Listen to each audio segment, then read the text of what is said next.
Alright guys, we're able to create, read, and update posts. Now we need to work on delete. So if I go to one of my posts, you'll see the delete. It's actually a form that makes a request to post/delete/ and then the ID.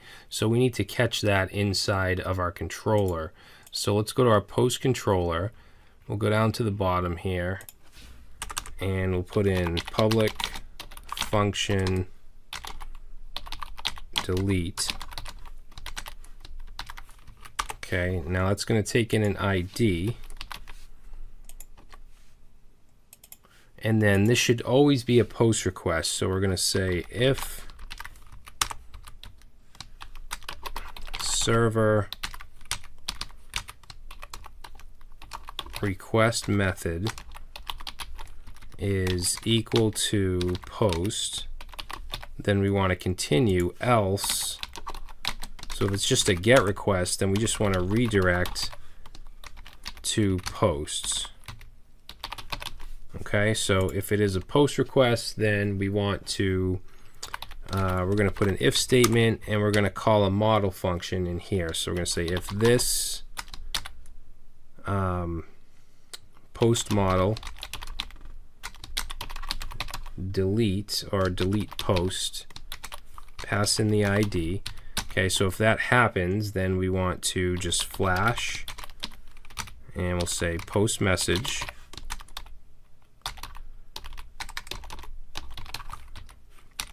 And for the actual message, we'll just say post removed. All right, then we want to redirect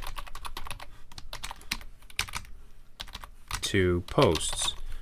Now else, then something went horribly wrong, so we're just going to call die, and we're going to say something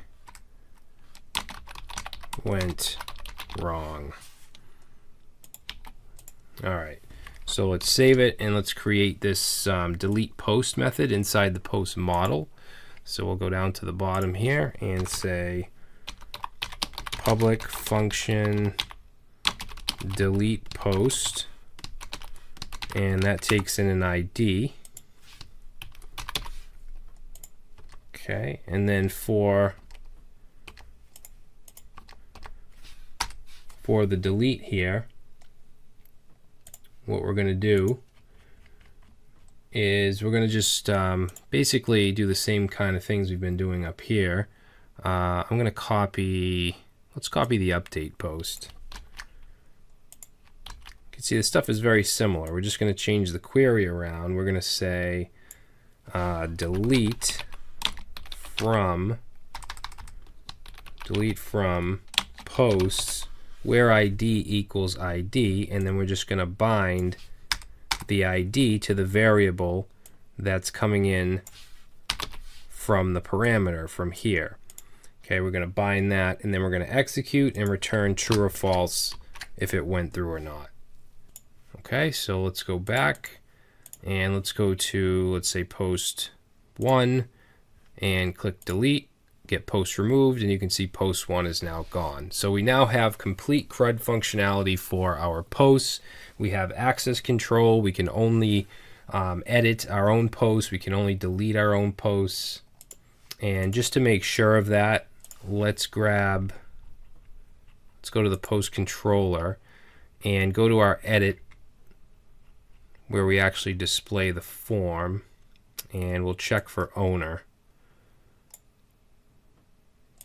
So we'll actually go like this. Copy that and go down to our delete. Paste that in right that.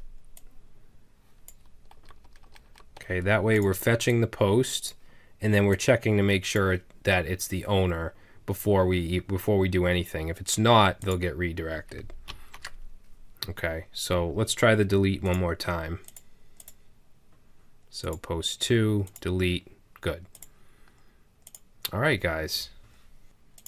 You know what? I mean, we're pretty much done. You know what I would like to do, though, is display our name somewhere. So maybe next to the logout link. So if we go to our navbar, let's see, where's the navbar? We have quite a bit of files here that we've created. And it's all from scratch. We've used no frameworks whatsoever. This is all straight PHP. So if you were able to follow along, then you should be pretty proud of yourself. So where we have our login right here, let's just put PHP echo session